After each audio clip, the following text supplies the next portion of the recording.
X on the line, just as I suspected. No one really gets over me. I'm unaffected. Why would you try to ever put me second? You're just another groupie to me.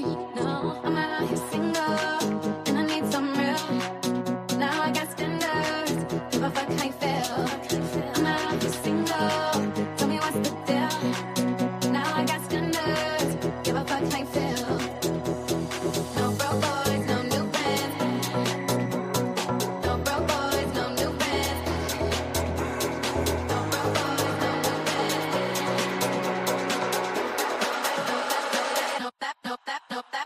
No broke boys, no new friends. I'm not bitch, give me my tens. Ain't no lie, ain't no shade. But call me, then you know keep paid. Look so good, makes no sense. Badass bitch with my badass friends. No broke boys, ain't no shade. But call me, then you know keep paid. No broke boys, no new friends. No broke boys, no new friends. No broke boys, no new friends. No broke boys, no new friends. What's going on, everybody? Welcome to the Betting News Network. Excited to have you guys with us to kick off your week. It's July the 6th. Happy Monday evening. This is your afternoon Betspresso. That's Shaggy Bets with the appropriate hat on for the United States. That's Sauce Man. That's Just Sook. Yeah. Very My name's festive. SBJ. Excited to have you guys with us. Thanks for stopping by to finish off your Monday. Brought to you by our sponsors at OnlineCasinoGames.com. Go play with Disney. Just go play blackjack. Get some free chips dropped into your account with our promo code BNX20. That's why Disney's not showing up for work anymore, chat. She's just locked in the blackjack streets. One day I'm going to convince the lads over there to let me into his account just to see the history and see what Disney gets up to. Hell, I'm sure he'll A lot gladly of tell blackjack. A lot of He'll probably- blackjack. He'll gladly tell you on the side. But we're excited to have you guys with us for your afternoon Betspresso. Thanks for stopping by right here on the channel. We appreciate ya. Kick off your week. How we doing, boys? You guys ready to rock and roll? Yes, sir. Most I rolling. look forward to Mondays because it's 55 minutes of good stuff and then bad stuff and then a couple of bets at the end, right? I was gonna say that was all last Monday. Last Monday, good, bad, and the ugly was the entire time. Yeah, SBA, you weren't here to reel us in last week, so things got off. Things never got on the rails. Let's just say that we were never on the rails. They were just they started off and just never got back on. It's funny because I feel like I usually add to the banter because I can't shut the fuck up either. So it's funny that you guys went longer with me not here. I can't imagine how that went. Good time. It was a good time. Yeah, It absolutely. was. Always is. Always is. Well, we're going to do it again today. We're going to give our goods, our bads, and our uglies from the weekend that was, maybe some stuff today. We're obviously going to talk about the massive game tonight in the World Cup as the United States takes on Belgium in Seattle to move on to the quarterfinal round. We'll break down everything. Shags has some plays for you guys, and we will talk about what's going to go down in Lumen Field later tonight. And yeah, Ma Martinez, bye-bye Pinaldo. Spain just got the job done at the death. Is it official? Mm-hmm. Okay. Oh yeah, it's over. 1-0 Spain Spain. moving on. Spain moving on. You know what Mexican's to do. eating right now. They're just, Yeah. I mean, again, it got settled already. It was already settled, and now I think it's just signed, sealed, delivered. If there was ever any exclamation point on the argument, it's done now. You guys want to talk about the random Shags? You want to say the random shit about Spain that you guys were just gabbing about backstage before we get to the good and bad and the ugly, or semi-hot take, I guess? I don't know if you've had a chance to say this on other shows on your thoughts on Spain. Semi-hot take. Just the fact that they haven't been playing up to their ceiling and they're looking very, very beatable right now. Yeah, I mean, still they have yet to concede a goal, but they haven't been overly impressive offensively. And I kind of think Lamine Yamal's a bit overrated. Wonder Boy has not lived up to the hype. Very predictable offensively and pretty low defensive effort. So I get he scored a couple of bangers in the Euros, but so far this first World Cup, he is not showing up. I think this is true across all sports. I really hate when the media and we as sports fans crown somebody before they've fucking done anything.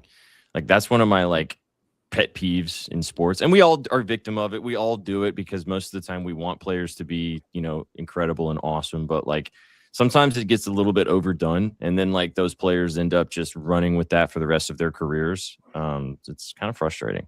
But there's a few guys in this tournament that have just been kind of a cut above, and I think 3 names come to mind, and they're like the 3 top names in the Golden Boot race. Lionel Messi, you got Erling Haaland, the way he went crazy yesterday with those 2 goals, and then obviously Mbappe, he's been playing fantastic soccer, and so has that entire French squad. I think all 3 of those teams, Norway's been kind of a surprise, and I mean, Haaland's just always bringing the vibes. Like, that guy's just a good fucking time, man. Did you see that tweet? My wife was asking me who that blonde is. I was just about to say this, dude. You're supposed to explain. It's Erling Haaland. I feel like V and my timeline just is somehow magically synced up. Yeah, we're literally one soul, 2 bodies on this planet. That's it. Our Twitter timelines are the same. Makes sense. All right, let's get to it. Let's get to good, bad, the ugly, because I feel like we're gonna end up talking about some of this stuff within the conversations. Chat, let us know what you guys like on the good, the bad, and your uglies from the weekend that was. You guys want to start positive with the good, or should we start with the uglies and then finish off with the good stuff? Let's start with the uglies. I have something I want to get off my chest, and it's been kind of sitting there waiting, I think, since Friday, since that Canada game. No, maybe Saturday. In the post-Canada game, obviously, media frenzy that was, right? Obviously, it didn't go the way we wanted. Nobody was happy all across the country. But my ugly this week, it's Sid Seixeiro. And you might not know him if you don't watch Canadian fucking media. But my God, man, the worst take that you could possibly have in saying that he doesn't want Alphonso Davies playing for Team Canada anymore, that he doesn't want to see him at any Gold Cup, at any CONCACAF, at any World Cup, or fucking Copa America. And this guy has not only been one of the best male Canadian players, because, I mean, Christine Sinclair and the rest of that women's squad absolutely nails. But in terms of just Alphonso Davies and the things that he has accomplished as a Canadian soccer player, let's just talk about this 25-year-old. He's 25 years old right now. Canada just made it to the round of 16 in their first ever World Cup. And a big reason, even though he wasn't able to play, is Alphonso Davies. He is the guy that so many of us have been watching for so many years. But just to talk about his resume a little bit, Bundesliga Rookie of the Year in 2019-2020. He's the youngest player to play for the Canadian men's squad, the youngest player to score a goal for the Canadian men's squad, the youngest player to score a goal in a Gold Cup match, and the youngest Canadian to score a goal in CONCACAF. They finished 4th place in 2024 at Copa America because of a loss in penalties to Uruguay. This is a team that has been so fucking good, led by a captain that really represents what it means to be Canadian. Not only is he an immigrant that fled his home country and immigrated here, he moved to Edmonton, 3 hours north of where me and Suk both grew up. Then he moved to Vancouver at 14 years old to play at the residency program for the Vancouver Whitecaps. Everything he's done has been in that country, and he represents everything it means to be a Canadian. To have that take and to see it by multiple members in the Canadian media was absolutely atrocious all fucking weekend. And not often I come on here complaining about Canadian media members, but Sid Seixeiro, man, there's a reason I don't fucking watch you or the shit that you say. And this was just absolutely the prime example as to why nobody should listen to what that guy has to say. Alphonso Davies and the rest of the Team Canada, shout out to you guys for everything you guys did. And shout out to you guys for having everybody's eyes in one place this entire World Cup. It's been amazing. I will say, though, V, as someone, me and you, we've grown up with Sid being kind of a Canadian fixture. I know Shaggy and SPG are probably a little bit lost, but Sid and Tim are one of the biggest sportscasters. And 4 or 5 years ago, Sid actually broke up with Tim and then moved on to Breakfast Television. And now he kind of got fired from his Breakfast Television job in Toronto. And from there, he's back doing sports again, but not with his former co-host, just by himself. So I really do think that Sid is kind of just trying to get on the timeline with his outrage. I think that's kind exactly of the thing he's doing. And it makes me happy that none of you guys know who the fuck he is. So that's nice. Because I haven't seen this. I had to Google him. Yeah. Alphonso Davies, you are an absolute W. We love you in Canada, and we can't wait for the next World Cup. But before that, everything else that's going to come in between. And I hope him a speedy recovery, man. It sucks to deal with an hamstring injury. It really does. Mm-hmm. When you hear comments about like the Toronto media and hockey and basketball and how tough they are, Sid is definitely part of that. 65% of it, maybe. The Toronto media specifically in terms of Toronto sports, like the Maple Leafs and everything. So we don't usually see him in terms of the teams we follow on the West Coast, but because this is a Canadian thing, he thought that maybe a guy who, anyways, we move off of it. You did need to get that off your chest. I did. I've been waiting. You had notes. You had notes for that one. Absolutely. This World Cup has opened my eyes, man. I've been one of those fans where it says we're trying to grow the game, and I think I was one of those fans that grew too during this World Cup. And I mean, I've loved every moment of it. I really have. We'll save some of that sentiment for the good category, but sticking with the ugly. I'll go next. Mine's pretty quick. It's happening today. It's kind of came out. I found this actually right before we got started. But it kind of ties into just like racism within any government that has been dropped upon any particular group of people. And I mean, you could probably put that as any politician level, but this is particularly about Kylian Mbappe coming out against the Paraguayan senator, Celeste Amarilla. I don't know if you guys saw this or not, but she came out and said, and I quote, and I hate to read this quote, but I'm not going to read the whole thing. I'll just read the first part. You guys will get the gist. This is what she said. Now, this was all translated, and this is why I hate translated type things, but you never know. This brute hasn't even learned to write. Instead of breast milk, he grew up sucking on coconuts, and the most educated creatures he ever heard were chimpanzees. You shouldn't give him the middle finger, Orlando Gill, who was the poor Paraguayan goalkeeper. A colonized Cameroonian pretending to be French, resentful, newly rich, arrogant, and ugly. Oof. The entire tweet. There's more to the quote. You can go check it out and read about it. So ugly for me is using this opportunity, which is supposed to be celebrated as one of the best, incredible games across everybody loves watching the World Cup. People from all over the world watch the World Cup, celebrate the incredible soccer and football that we've been watching.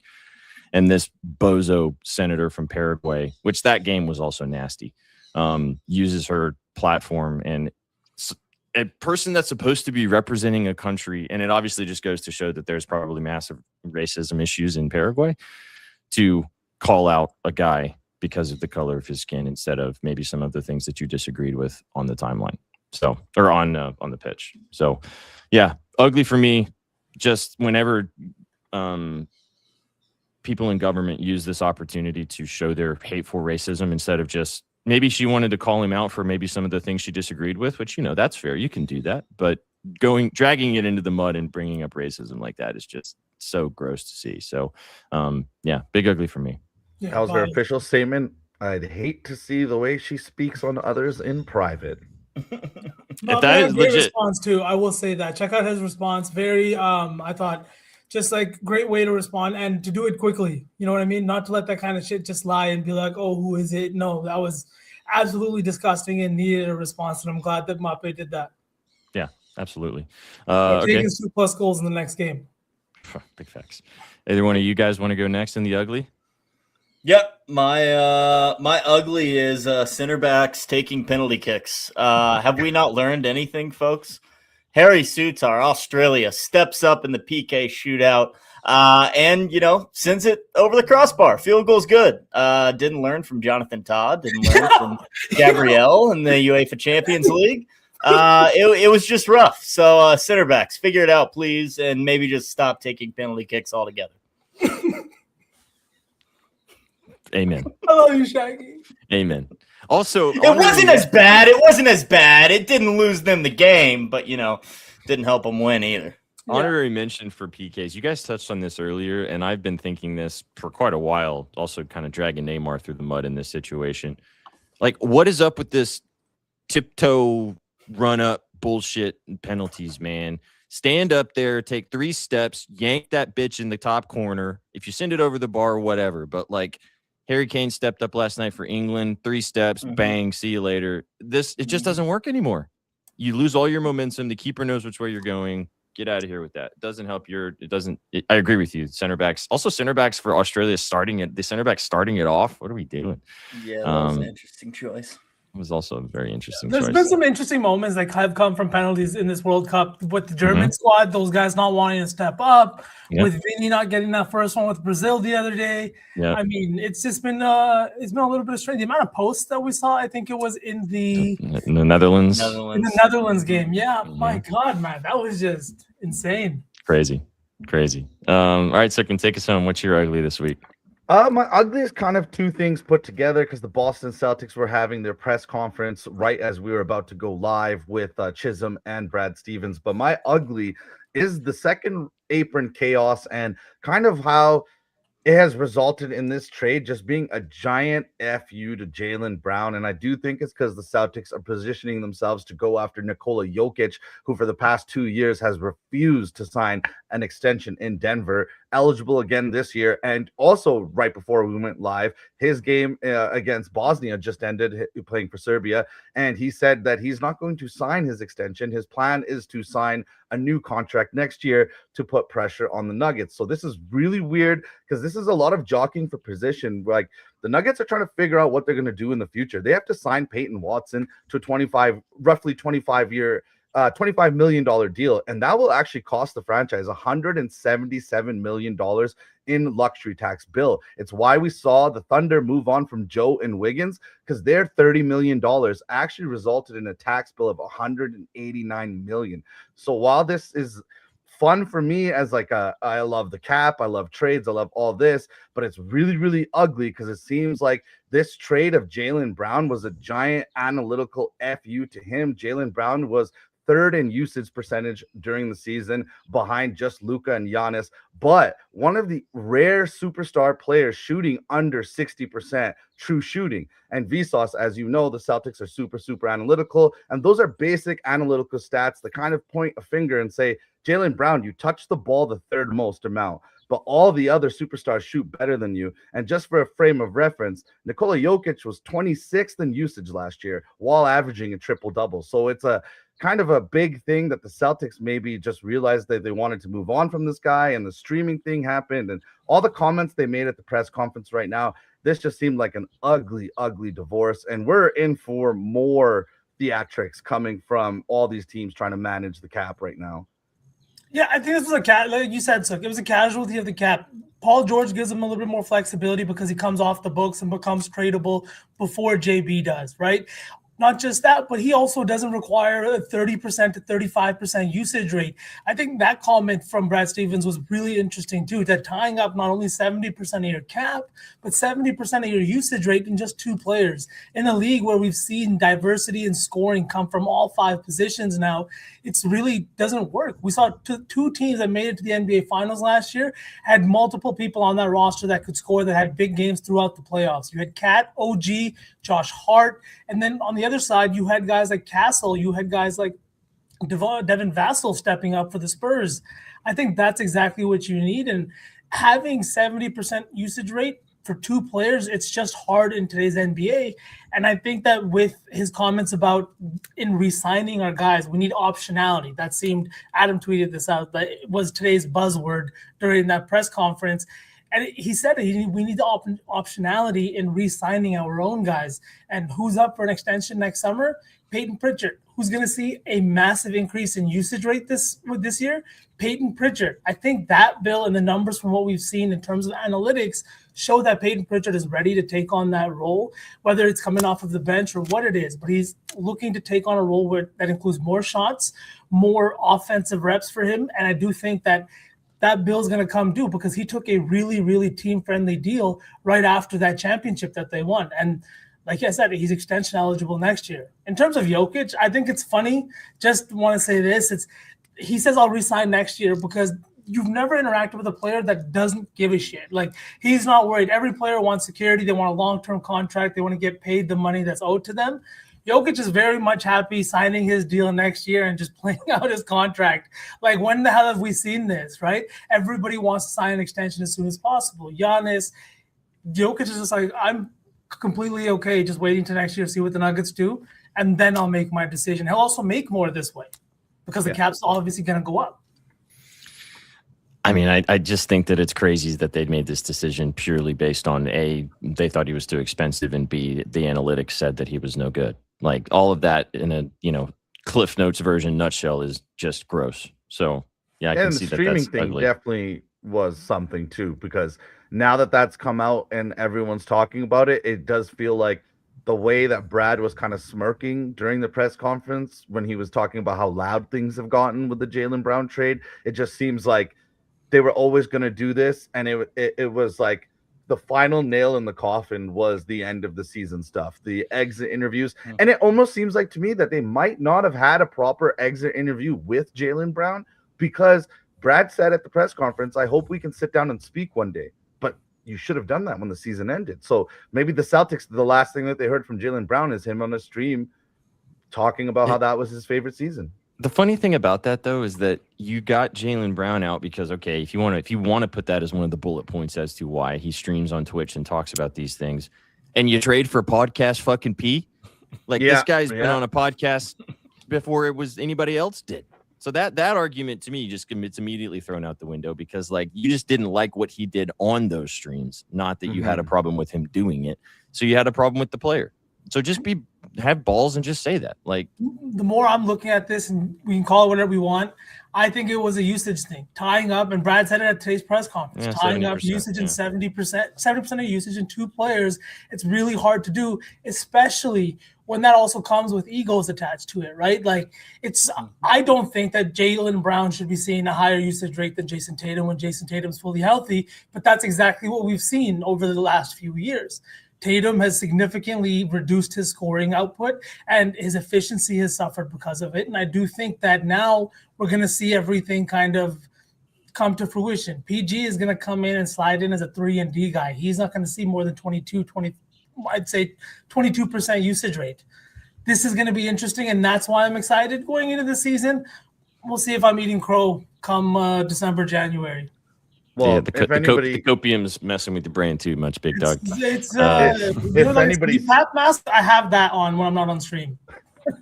If anybody saw just yesterday, the Bahamian D Wade went absolutely bonkers for Bahamas. So I don't understand this trade from the 76ers side. I do feel like that we're always laughing that Jaylen Brown, the drama came out that he's the smartest person in the room. I do think that we have kind of that problem with Brad Stevens. He definitely does think that he's muddying the waters in Philly. There's only one basketball. Jaylen Brown didn't want to share the ball with JT. You think he's going to want to share it with Maxey, Embiid, and VJ? It's almost like he tossed them a poison pill, maybe. We'll find out. But like the thing is, you don't trade in your division unless it's not that concerning to you. Steven said it today at the press conference. With 2 preseason games against the Sixers, they're going to see Jaylen Brown potentially 6 times before the playoffs even start, depending on when he plays in the preseason and if he plays all 4 games. It's going to be very interesting. And obviously poison pill is probably a little bit of copium, but there's only one basketball. There's a ton of volume to go around. And from what we've seen, when Embiid is healthy, he's commanding about a 35 to 36% usage rate. And he's done that with Maxey. I just think that the development, they had a situation where they had 2 up-and-coming guys in Maxey and VJ, and I really think that could have developed into something really nice. I think VJ is probably going to go now somewhere for some assets, unless Embiid's on his way out the door. But with no center, I don't see what they do there. We shall find out. For the sense of time, we got to keep moving, though, boys. Otherwise, this will turn into a Boston Celtics podcast. Or it'll turn into last week, 55 minutes. Yep, we're already on that route. So let's move and groove. Let's keep it going. Let's go into the bad. I'll lead us off. Mine's really quick, and it kind of ties into what you started off with, Sauce Man, talking about the Canadian media. But mine is a little bit more on the Canadian coach side of things. Oh, dude. My bad is what in the Kenny Atkinson fuck are we doing by saying that I'd rather be the losing team after? I understand standing with your guys, but this is just the biggest bozo loser behavior from a losing head coach in a situation. You had a good run. You represented your country well. I thought that the Canadian team played maybe a little bit past their skis in the way that they got to the round that they got to, played a good game at the end. They just got beat by a better team. Past their skis, Canadians. Nice. Pun intended. So just ugly statement from me, man. Bad, just gross. Just say we lost. We didn't play well enough. Love the guys in the locker room. We're going to get better and be back in 4 years. Not this. We didn't want to move on to the quarterfinals. We want to we're fine. It felt just gross. So bad was that statement from Jesse Marsh. I want to move past this. I don't even want to talk about it. Fair enough. Oh, Mike's not on. No all right, no comment. I'm only here so I don't get fined. From our two Canadians. Right. Shags, what you got? Yeah, I got a two-part bad. Number one is just Brazil against Norway. They were just bad. Despite 2.61 expected goals, their only goal came from a stoppage time penalty from Neymar when it really didn't matter. Just 34% possession against Norway and company. Just bad all around from Brazil. My other bad going along in that game is Erling Haaland, not because he's bad, but that is a bad man, ladies and gentlemen. 2 goals single-handedly propelling Norway into the quarterfinals, where I think they can get by England, to be honest with you. So Brazil, just a bad showing. And as we already knew, Erling Haaland is a bad, bad man. Yeah. Should I tell you guys something crazy? He was almost my good. He was almost my good with how he's been Almost. vibing out all over the place. He's been so bad, though. He's been bad. Speaking of bad, you turned bad into kind of good. What were you gonna say? Wait, D, let's look. What were you gonna say, Sook? I was gonna say I had never heard this man's name in my life 3 weeks ago. Before this tournament? Mm-hmm. I guess here he is. Chat, that proves to you that Sook really did not have the soccer tab on his sports book. Like 0%. Yeah. Tunnel vision. Is Barry Bonds still the best baseball player? yes, he is. He is. For some. He is. 40 years ago. 30 years ago, whatever. All right. Which one of you guys wants to represent Canada and talk about the bad? Sook?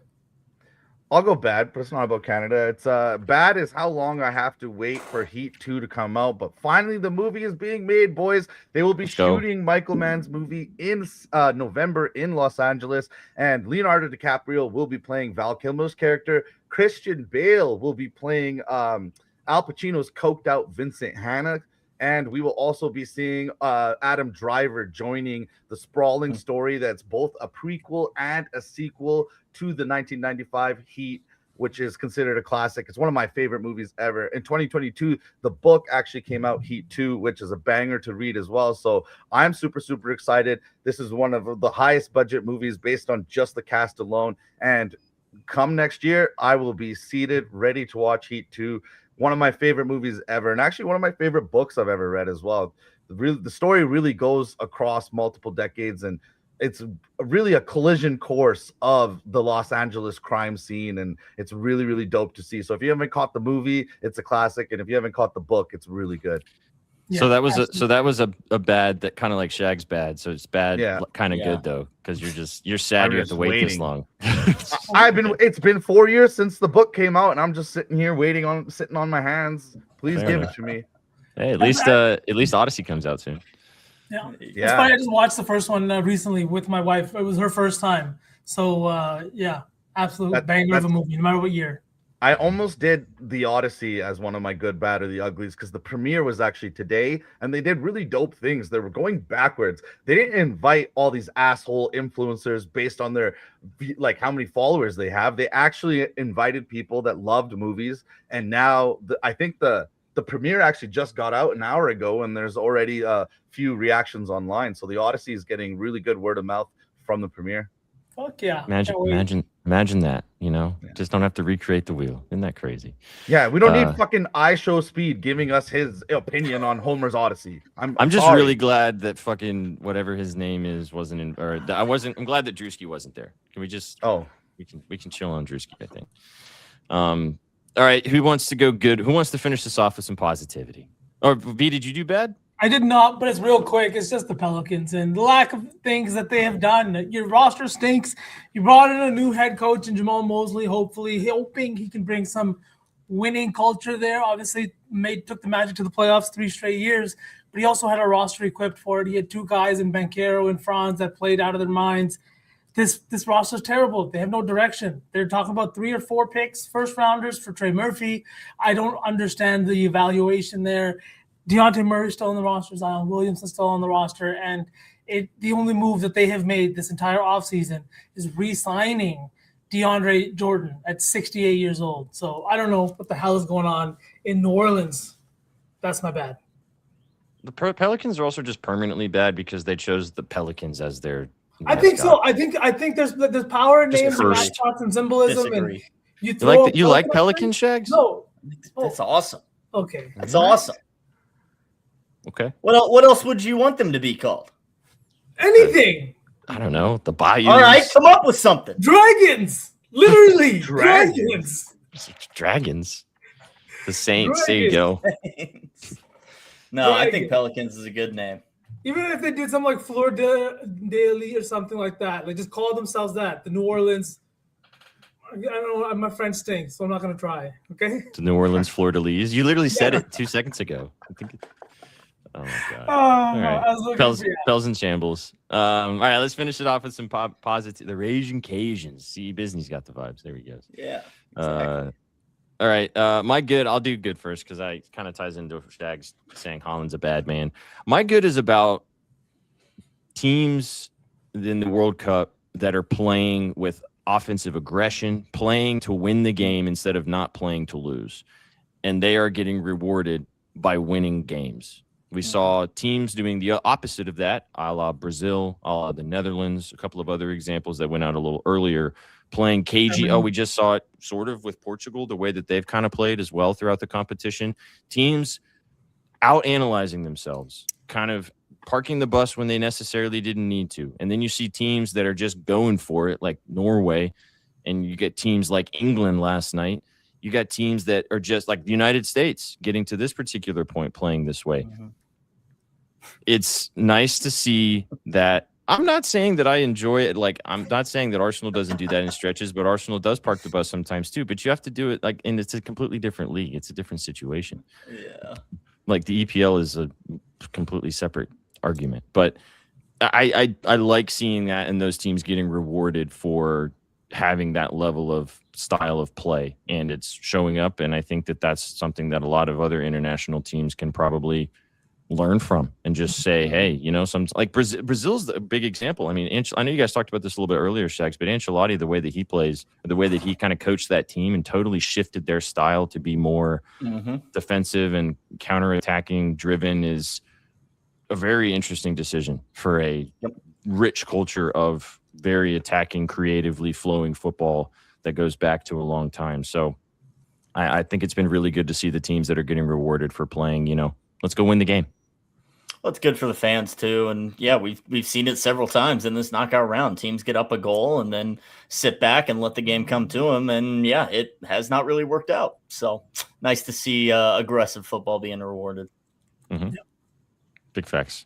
And I would like Arsenal to play like that too, chat, but I'm not going to worry about it because I got a trophy in my fucking closet, so you guys can lick it. All right, Jackson. Tell him. All right. I don't get to coach. I don't get to talk to Arteta. That'd be all right. All right, who wants to finish this off with some positivity? I got some positivity. It's real quick. Since we talked about Arsenal, one of SPJ's favorite teams, talk about one of my favorite teams, that is the Packers. Michael Parsons running a little mini camp with the defensive lineman at his house. Those are the things you'll have to see with football coming up, with training camp just, a couple of weeks away. This is what I want to see from my vets, especially because he's dealing with an injury. He might not be able to be on the field till about halfway through the year, but it is so dope to see him working with the rest of the D-line. Obviously, all I saw was clips, but it's just nice to see a little bit of camaraderie between that squad. And the things he said about Lucas Van Ness going into this next season have me very, very excited about this Packers front seven. So, yeah, boys, that's my good. The Packers. We're almost back. Right? Close. 65 days, boys. Oh, that's what that 65 is. Hey, man, the World Cup's going to finish. It's been awesome getting us through the dog days with awesome World Cup games. But, I mean, World Cup's going to finish, and we talked about it this morning. We talked about it throughout the day. We're going to be right close to getting into training camps in the NFL, and then you'll be blinking, and we'll be talking week one. Hell yeah, Jackson. Can't wait. Can't wait. All right, which one you two? Goods. I got some good. All right. My good is patriotism. 250th birthday of America this past weekend. I was actually blessed to go to the Colombia-Ghana game on Friday night. And, I mean, man, seeing those Colombian fans just get so hyped up for their squad. We've seen it all World Cup. But just the pride these teams have in their countries is incredible to see. And, I think patriotism's a good thing. You can love your country and hate your government at the same time. So patriotism's cool. Hate the people all saying, I'm an American, but I'm rooting for Belgium tonight. Get out of here. Please, cry me a river. It's just ridiculous to say. Go America, go patriotism. It's cool. we can say that, hey, this stinks, but I'm still cheering for America. Like, what are we 100%. talking about? What are we talking? Anyways, yeah, I agree. Patriotism is lit. I think same thing. Look at Jude last night in front of the English in Mexico City of all fucking places, and he's being serenaded by his home countrymen, and that was a fucking amazing moment. You had Holland in that one at MetLife with everybody in the crowd. Just, I don't know. Fucking magic has been Did happening. you guys see that really funny Holland clip where it was like they were walking around the States and they were grabbing a beer and Holland grabbed water and the other guys on the team are like saying something and he goes, "Oh yeah, you don't complain when I score all the goals." Just let him know how it is. How straight up he is too. Like the comments about the France game. He's like, "No, I'm probably not gonna play. We'll probably lose that. France is probably gonna win the whole thing." And like having like been around a bunch of like Dutch or like just European people when I was on the island, they are all very much just like to the point. They say what is on their mind. There's no like you know what I mean? Like in the NBA, if somebody said that, you can never see that. In the NHL, never. But with Holland, yeah, okay. And then he goes and he beats Brazil with 2 goals. Like what? Right. It was also crazy last night. Go back to that England game to hear. I mean, they talked about it. Who was Chicharito was talking about it before the game. Obviously, Mexican, legend. And the DJ was going back and forth between English songs and Mexican songs. And at the Azteca, apparently, it was not very well received by a lot of Mexican fans because that doesn't happen very often. And then the cherry on top, England wins, and all that, It's Coming Home was reverberating through the Azteca, and watching the England fans celebrate It's Coming Home in the Azteca pitch was cinema to watch. So that was pretty interesting. We've been too. presented with so many just moments of you're just left sitting there like, holy fucking shit. And somebody tweeted this. It's like the 3 a.m. games during the World Cup, and it's just like a scene of Mordor, and it's just war. You know what I mean? It's just one of those war scenes from like that's what they've been. It's just been absolute fireworks across the board. It has been incredible. I think all of us can agree to finish off. Everybody went good, right? Everybody talked good stuff. I did not. Oh, so sorry, my bad. Go ahead. I was just going to say tomorrow is July 7th, the 7th month, the 7th day. Kyle Lowry wore number 7 for the Raptors. They announced that tomorrow they're holding a press conference with a special guest. So Kyle Lowry will most likely be there, retire as a Raptor, legendary career, winning a championship with them. But my good is the Raptors in totality because Uncle Dennis is gone, boys. Kawhi Leonard has actually hired proper representation. He'll be seeking his extension with Toronto. And Toronto actually is in such a good spot because now there's a lot of rumors that their other legend, DeMar DeRozan, might be returning to the franchise. He was liking multiple posts about him wearing a Raptors jersey again in graphics next to Kawhi Leonard. So I do think that's a definite possibility after he's been waived and stretched by the Kings, which saves them money, gets them under the second apron. But this is going to be a lot of fun, and we're going to have to see what this Raptors team does because they have so much flexibility. They're going to make a switch here. They're definitely going to make a trade, and time might be a flat circle. If everyone remembers in 2019 when they won the chip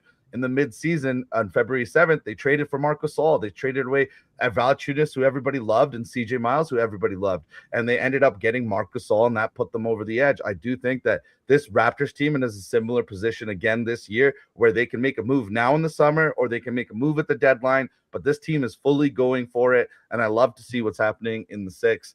It's a lot more fun when the lone Canadian team is good.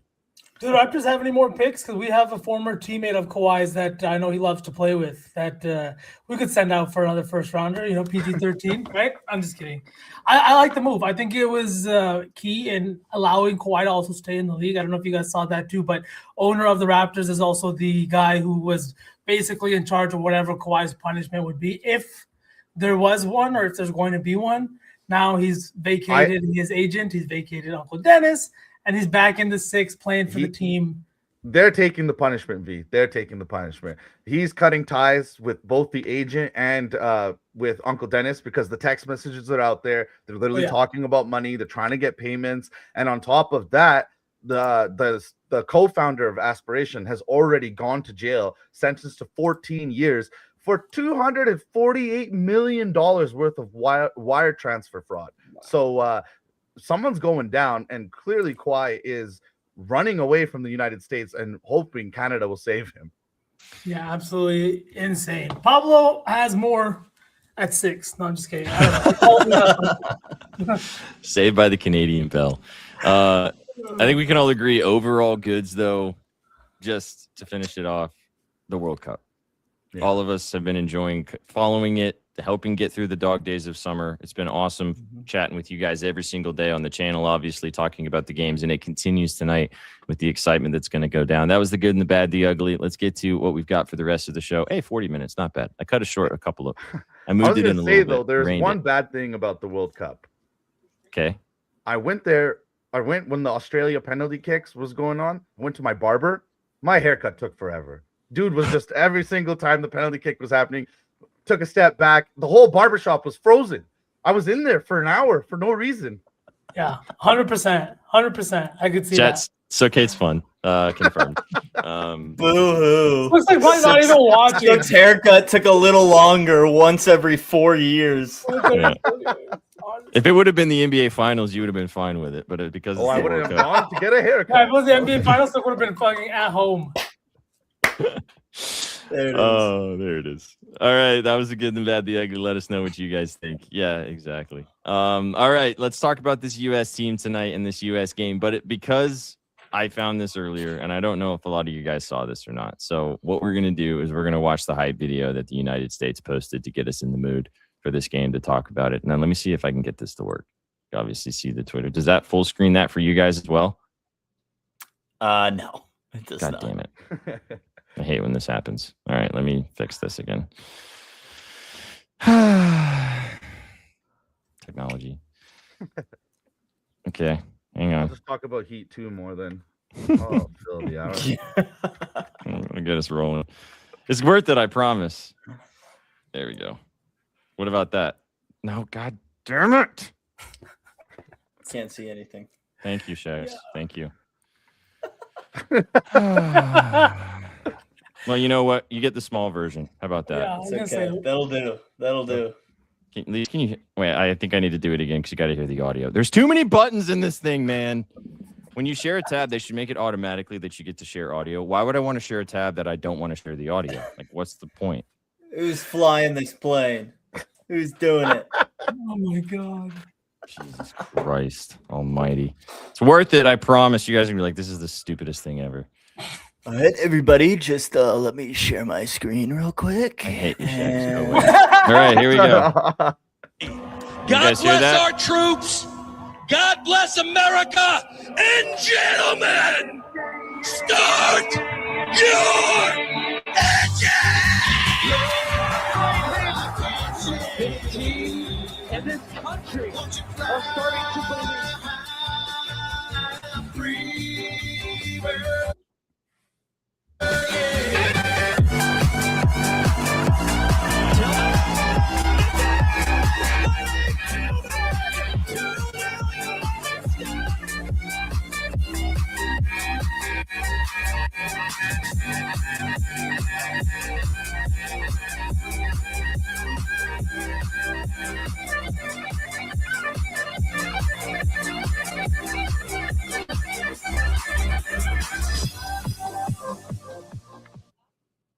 All right, The guy in the Eagle mask was top tier. Top tier. worth the wait, right? The United States men's national team Twitter posted that. What a kick-ass edit. And that didn't get you hyped up to watch the United States play tonight. I don't know what will. Thanks for dealing with my tech problems. You got there. We got there eventually. Yeah. got It's to not, it's not as bad as watching Sook try to navigate GeoFooty, Shags. That was a hilarious activity this weekend. You should watch that again. Oh my god. Yeah. All right. U.S. tonight. Big news. Obviously, Flo Balogun will be playing this evening against the Belgians as his red card was suspended by FIFA. If you got a problem with it, go bitch to FIFA. But he will be playing tonight for the United States, and that is a massive deal. Shags, you guys talked about this a little bit earlier. U.S. plus 145 is we're sitting right now. If you want to get some money there, you can obviously get them at a relatively playable price to advance. 8 o'clock Eastern this evening. So we got a couple of hours until kickoff. Lumen Field's going to be rocking, though. just thoughts before you talk about the bets. Do you think that the United States matches up well with this Belgian waffle team, or do you think that the Belgians can surprise some people and even though they've been underperforming this entire tournament?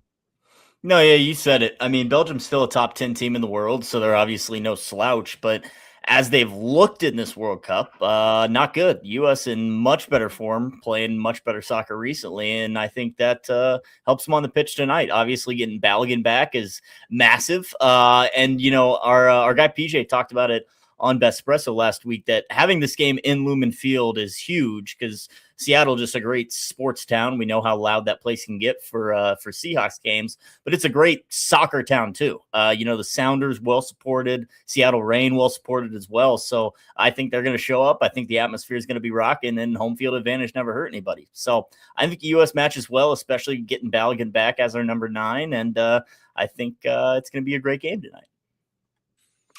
I think we can all agree that this game, I mean, I'm unfortunately going to miss like the last part of it because I'll be flying home tonight, which sucks. But I'll get to see most of it at the airport. The first few airport beers will be accompanied by most of the entire first 60 minutes of this game, which I'm looking forward to. Hopefully the United States will have some bangs before the guy can get on the plane and not be pulling my fingernails off. But as you said, Shags, even if you're not a humongous United States fan, if you're a United States citizen tonight, you're going to get behind this team and what they've been able to do. Obviously, they've been really good this entire tournament. They were great against Bosnia last week as well. Even after Balogun got sent off, still looked like the better team. Obviously, we're able to convert that Tillman incredible free kick to take that victory on Wednesday. But I just want to cautiously say this, and I know you guys kind of touched on this a little bit this morning, or maybe it was somewhere else, but don't count out this Belgian team, though. Just because they've underperformed, they have quality on this team. They have guys who have won at the highest level. They have guys that maybe are underperforming, but you do not want to come in and underestimate this team and try to play a little too cute. You need to keep doing what you've been doing, keep being aggressive, and make the Belgians defend you, because if you let the Belgians get into this game, that's going to be tough. So I think that the way Pochettino's coached this team leading up to this particular point, it makes you think that they're going to do that. But you never know in these big-time games and these big-time atmospheres, when the nerves get going, guys can start to make some funky decisions. So hopefully that doesn't come to bite us in the ass. As you have said many times, Shags, the amount of ghosts from Christmas pasts that come back from U.S. national teams. Oh, yeah. The one, Wondolowski sending the ball over the bar and dating back to when we were even kids, and you have these moments of everything just seems to be laid out on a platter for this game for the United States to win. And I'm a little bit scared because in those situations, unfortunately, usually this team shits the bed, but maybe things change tonight. We shall see. Yeah, what's interesting is, we are slightly favored in this match. We are the favorite to qualify for the next round. I think minus 130 is kind of what it's sitting at. But I still believe this locker room, this team kind of still has the underdog mentality, which is in a good spot to be in. The whole world seems to be rooting against us per usual. That's right where we want them, right? That's how we like it. So, you can't underestimate Belgium, obviously, even though they have underperformed. We saw that happen against Senegal, up 2-0 with 4 minutes plus stoppage to go in regulation. And Belgium gets 2 quick ones. Boom, you're going to extra time, and we all know how that one ends. So, I mean, you got to come focused, but Pochettino is bringing a different mentality to the squad that we haven't really seen ever. To be honest with you, it is that aggressive mindset like you're talking about. And so I think if we go out and we get a quick one, we're not going to sit back and say, hey, we're up 1-0 against a top 10 team in the world. What are we doing? Let's defend. I think we're going to be aggressive and try and go get a second one. And I think that's better for us. So reward attacking football, like you said, and hopefully it works out for the U.S. tonight. Okay. Analysis. Do you guys have anything to add from an analysis perspective before Shags gives us his bets? None whatsoever. Just that would be irresponsible by both of us. I just wanted, I don't want to blow by it. We appreciate the opportunity to lose people money, but we will not take it. Yeah, I got 2 summer league plays. I got other ways people can lose their money. I got 2 whole runs. I got plenty of ways to lose people money. Yeah, I got some NBA. I got some WNBA and some baseball too, which we'll get to in a second. Shags, what do you like betting in this game? Obviously, the United States probably has your heartstrings. Do they have your wallet as well? Yep, they do actually. I went with the Toronto bet at minus 125. So, if they go to extra time, we'll take the push. I took this because, I missed out on the best number to qualify. They opened closer to like minus 110 to qualify, but all of us Americans have hammered that line up to minus 130. So I'm going to skip on that one. If we do go to penalties, I'm pretty confident I'll find a number better than minus 130 if I do want to get involved at the end of the match. But I got faith in the U.S. ending this in 90 minutes. You can't really base everything on what we've seen in the past, but the U.S. is playing much better, and Belgium has been underperforming. And yeah, we saw what they're capable of in those last few minutes against Senegal. But I think this U.S. team has a different mindset. Obviously, with Balogun on the pitch, certainly helps us. And again, the locker room mentality, I think, is going to be the biggest factor in this game. We're not coming in scared that we're facing a top 10 team in the world, one of the best in Europe. We know we can hang with them. So I think the U.S. is going to come out aggressive and maybe not a quick one. I do see us winning 2-1, plus 800 if you like that correct score. But yeah, I like the U.S. to get it done in 90 minutes. I'll take the Toronto bet at minus 125 for a little cushion. USA, baby. Let's go. Mm-hmm. Unfortunately, the United States is going to find their way into our parlay today. Of course. So. That's how that's going. We can go down with the ship. Why not? All right, chat. Let us know what you guys like in this game. If you like anything else in this U.S.-Belgian game tonight. Obviously, Spain just got the job done against Portugal. And then we move to the final. Is it the final two tomorrow of the round of 16 games, right? Final round of 16 games tomorrow. Yep. So we got two more tomorrow that they'll break down or that we'll talk about here on the channel. And then we will be moving in to the quarterfinals as we have. Crazy how fast it goes by. All right, let's finish the last 10 minutes here on the show right here on the Betting News Network. Thanks for being here for your afternoon bet espresso. Hope you guys are having a fantastic end to your Monday work day after the holiday weekend. Hope you didn't get too banged up this weekend and you're feeling okay right now. And if you did and you're not, then we hope that we'll make you feeling better. Sunday was tough. Yeah. Sunday was tough. We're here to lift the vibes. That's what we do around here. All right, let's do baseball. We'll finish off with Lady Hoopers and Summer League, and then we'll cook the parlay and we'll get out of here. Sauceman, who's going yard tonight? I got two hitters, a little bit chalkier than yesterday. Obviously, Wilson Contreras was a nice little plus 390, but two chalky hitters today. First, let's start it off with the first game. It's that Nationals game. The Nationals game, you got Houston in town. The Astros have been fantastic. Jordan on one side, I do love him. I think he's in a great spot once again. The guy is probably the best hitter in baseball right now. He's hitting over 300. He leads the league in home runs. Just been absolutely great. I, however, am going to somebody else, somebody that's also been really fucking hot, playing just his third season. James Wood. The kid is 23 years old, and he is absolutely crushing the ball this year. He leads the league in runs scored with 78 runs scored, and he's doing this on a Nationals team that really just isn't on par with a lot of the top offenses. His stats this year might not jump off the page. He's batting .266, but his barrel rate of 28% and a hard hit rate of 59%, both also lead the MLB.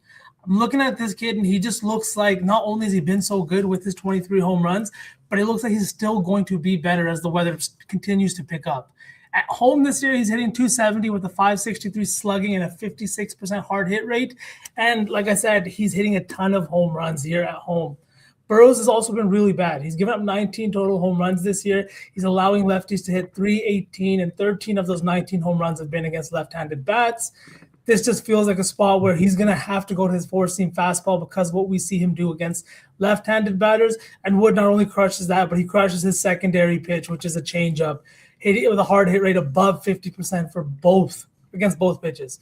So, yeah, give me Wood. I love this matchup. I love the weather. And I just, whoa, pause. But with the big dog in town, Jordan Alvarez, I just think that there's a little bit more of a chip on his shoulder. I like the 23-year-old to get one over the fence. And now let's go to another young kid playing in another big-time game against another big-time star. Hunter Goodman down at Dodger Stadium going up against the Dodgers today at plus 230. The guy has been fantastic this year. He literally leads the Rockies in every offensive category. He's second in the league in home runs. He's got 27. And like I said, he's just been crushing the ball. Obviously, what's the first thing you think? He plays at Coors. He's going to be crushing the ball there. Yes, but he's been so much better on the road. 18 of his 27 home runs have come away from Coors Field. He's batting 284 on the road with a 654 slugging, and he crushes left-handed pitchers. Today he gets Eric Lauer, who just got traded to the Dodgers. Yes, his ERA's looked a little bit better now in that locker room. He's got a 2.88 ERA since joining, but on the season, he's at a 2.2 home runs per 9 average. That is still at 1.6 in the games that he's played for the Dodgers, given up 6 home runs since coming over here in just 34 innings of work. And like I said, Goodman's hitting .313 against four-seam fastballs, something that Lauer, a left-handed pitcher, goes to often when facing righties. So yeah, give me Goodman, give me Wood twice. That's crazy. But give me those two guys to go yard. Twice in one night, V? He's asking for it. I might have to just mute my mic for the rest of the show, boys. So that was good while it lasted. You haven't accidentally muted yourself in a long time. I'm starting to get a little concerned. I know. I haven't sneezed or like anything on stream either. I'm probably due for one of those. Like, you know what I mean? Let's not jinx it. I got one play. I'll stick with that game you just talked about. Happy Kyle Freeland Day to all celebrators out there. As V just mentioned, Dodgers taking on the Rockies at the late night Tuck Us In piece. And I'm not going to sell you any further besides the fact that what does Kyle Freeland do? He sucks. As our buddy Slop says, he's a pinata. And who's one of the best pinata hitters in the entire MLB?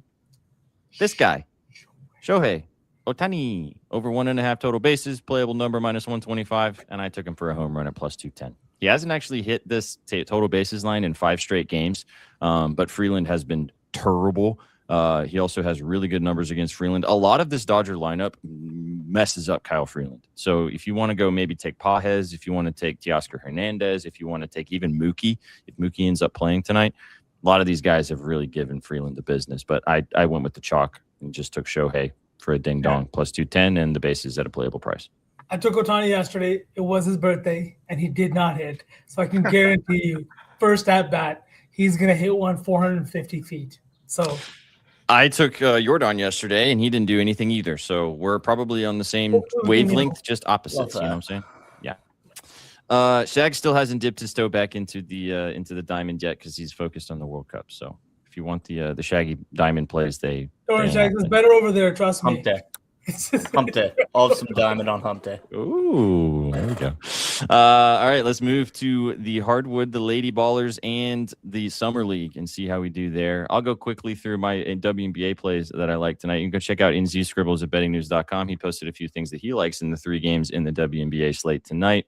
First one, I didn't like anything in this game. The first game of the night could actually technically be the best game of the night, but I didn't find anything I loved between the Mystics and the Valkyries. If you want to take Gabby Williams' points, I talked about it in the last time we talked about the Valkyries, and she had 19 points. That points line is still sitting at 14.5. Still think that's too low.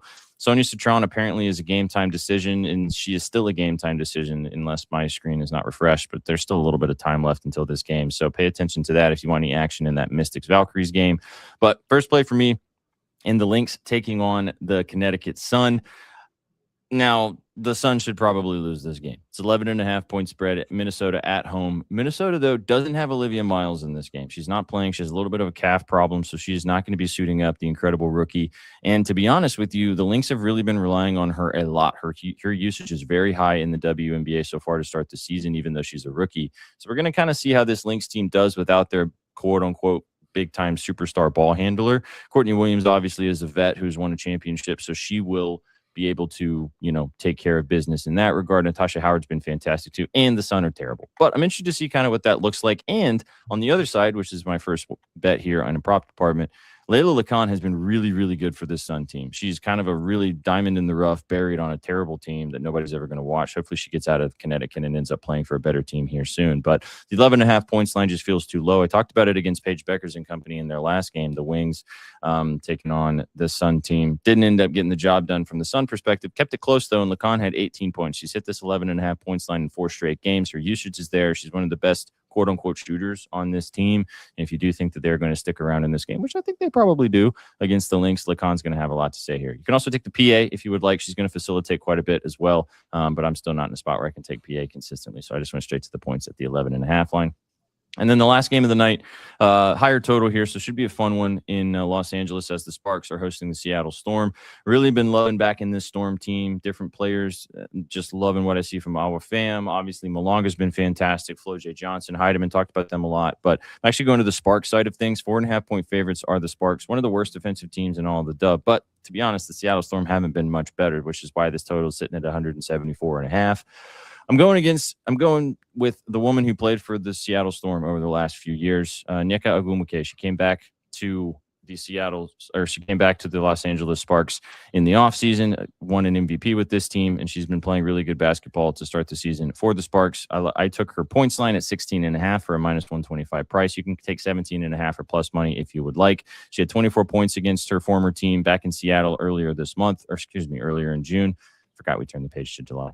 And I think she has an opportunity to do something once again. As I mentioned, Seattle's good defensively, but they're not fantastic. They are very, very raw down low as well. Malonga and Pham are both young players, and I think Ogwumike with her veteran experience will be able to take advantage of that. So the 16.5 points at a -125 price felt too good for me. But again, I do like the Seattle Storm side as well. Looked at Pham's points once again. I think there's some good prices across the market for the Seattle side if you like to go that direction. But I think we should see a good showing from Nneka over 16.5 points. Let's go. Ping pong. Well, Go ahead, V. I was just saying I like it. What's her name? Sold us all yesterday. That was unfortunate. Yeah. Me too. Man. Me too. I bet it, and then I saw you guys on it, and I was like, oh my God, this is awesome. And I tailed the Betty 4. Or four. I think it was 4 legs. It was, yeah. Horrendous. And every other leg was free. Once again, every other leg was free. 5 of the last 6, you think? You said today on the timeline? 6 of the last 7 actually now, Breaking unfortunately. that today, boys. We're breaking that streak today. It's Monday. 6 of our last 7 parlays on Betspresso's /sauce teams have gone 3 of 4 or 4 of 5. Started so hot too. Oh my God. Yeah, I started watching that Aces game, and I was like, GG's, this ain't happening, man. This is going to be the leg that's going to sell. I'm going to be so sad about it. And Sook's basketball play was fucking air, unfortunately. The Nets and the points in the Summer League. But it's all right. We're going to do this. We'll do the same again tonight. We'll cook it up in just a minute and give you guys the moves. Make your own parlays, as always, tail responsibly. But so take us to the Summer League streets. It's been fun kind of seeing what you got going on. Chat's begging for it now. So what are we looking at in the Summer League? We have a big game today. The Utah Jazz taking on the Memphis Grizzlies with the 3rd pick and the 2nd pick taking each other on. But it's going to be an even bigger banger of a game because you have guys like OMP and Cedric Coward will be suiting up for this one, as well as Cody Williams and Des Mabang, guys who played for the Utah Jazz last year, had plenty of minutes. I do think that this is a good price to play here and also a good number. I think that the Jazz come away with this one. I do think that they're the better, deeper Summer League team. And a guy like Ace Bailey is kind of being forgotten, but let's all remember he's a 6'9" 2 guard that can really probably dominate Summer League here. So the California Classic is almost over here. So I'll give me the Jazz, and then I'm going to the Kings. They are actually the hosting the California Classic, so this game will be on their home floor in Golden One Center. I don't know if you guys saw, but Acuff went absolutely bonkers in the second half of last game, scoring 16 points. I'm thinking that the same thing is going to happen to this Bucks team. They got beat up by Igor Demon last game, and I do think Acuff will beat up on them again today. The former 7th overall pick was the freshman of the year in the SEC, I think, but he was absolutely fantastic. And the big knock on him is his defense, but it's Summer League. He's not gonna have to play any of that. So give me the Kings, give me the Jazz. I think it's gonna be a good night of ball here in Sacramento. Let's go. Okay. Acuff, baby. Come on, Acuff. Get out there. Yeah, I know you like that guy. Shoot the ball 70,000 million times again, baby. Come on now. 29 shots wasn't enough last game. Get those rotator cuffs moving. Come on now. All right, chat. There you go. There's the moves in the United States soccer game tonight on the streets of the Diamond. Some WNBA, some Summer League. There ain't no dog days around here. We're still having fun with you guys, rocking and rolling. All right, let's cook it up and let's get out of here so you guys can go and enjoy the United States game tonight or wherever you get up to. First leg, quite simply, Shags, we're just taking the United States to advance if you're good with that. Mm-hmm. Yep. I'm seeing -120, so I don't know if you Okay. Okay, all right now. So we can go to PKs. The entire United States will be in shambles if it's in PKs. We'll find out. But USA to advance to lead us off. Let's do it. Okay. Baseball. V, who's your favorite hitter? James Wood starts in about 40 minutes. So I said let's go with Goodman. I like Goodman a lot in the spot too against the lefty Lauer. Late night. Okay. I was going to say Shohei, but we can do the same game, I guess. Could do All right, both. so Two different teams. Goodman bases, right? Yeah. 1.5. Okay. Sook, we're putting one of your summer league plays in here. Oof, do the Jazz then. Shaggy, I'm gonna start my fading boozers now. Let's do it. I'm Oh in. man, I kind of liked your Kings play, but I'm down to roll with the Jazz if that's your favorite. Is that your fave? It is my favorite, Okay, but I do Jazz, like Kings too. Jazz plus 5.5, and then I'm gonna go with Nyeka to take us home and tuck us in the WNBA. It's a diversified portfolio. That is a diversified portfolio indeed. Mm-hmm. Okay, 11 plus 1153 plus 1150 basically. All right, Patch. There you go. USA just get the job done in Lumen Field tonight to advance against the Belgians. Over 1.5 total bases from Hunter Goodman, the Utah Jazz in Summer League plus 5.5, and then Nyeka Ogwumike over 16.5 points plus 1150. Bing, bong, bang. There you go, chat. There's all the plays, all the moves. Don't be like Adam. Peep the scribbles at bettingnews.com. Find out all the different plays that you want from all of us across the entire network. Yeah, Maybe one thing too, like if it was like a lot of clicks or if it was something like that, all the plays are right there. They're just so easy.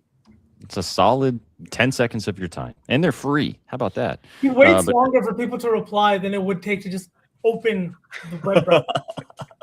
Open sesame. No, for real. Go to bettingnews.com. Free content from all of us across the entire network, giving you the moves and the plays and the vibes and the analysis. Hey, you can read the analysis. If you don't like the play, you don't have to tail. You can find your own plays, but you can use it to help you become a better every single day. Go follow Shags. As always, he'll be back with you guys in the morning spread tomorrow morning to give you the moves there. That's Hopefully Vsauce. He'll be back. Oh, yeah. Oh, yeah, for sure. How is it taking a shotgun early at noon to start off your Monday? How was that? Did that take you back to college? It was great. Shotgunning beers at noon on a Monday. Phenomenal, actually. You know what the problem? Vibes right. You know what the problem for me with that is that if I do that, I don't want to stop drinking the beer. Well, right, exactly. To do a shotgun of a beer and then not have another beer until later in the evening is like feels criminal. Pretty wild. Pretty wild. Yeah, I agree. Yeah, that's how it goes. That's us, man. That's just Sook on SPJ. Thanks for being here for your afternoon bet espresso right here on the network. Follow us, subscribe. You guys know the deal. Press the like button, share it with your friends. It helps us continue to grow the content and be with you guys every single day. Go USA tonight, right, boys? I think even these guys can support that, right? Please. Sure. Okay. You guys got to at least root for North America now.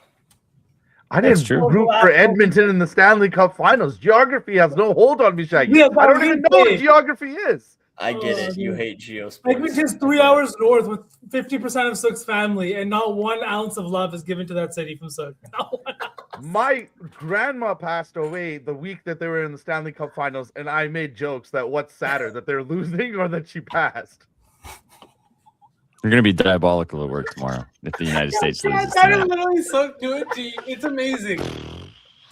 You guys came for the winners. You stayed for the vibes, except for the last 10 seconds. We'll catch you guys on the next one. Have a great night tonight. Enjoy the soccer, and we'll see you guys in the morning. Take it easy, chat.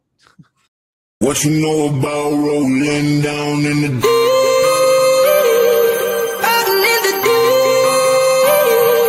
down in the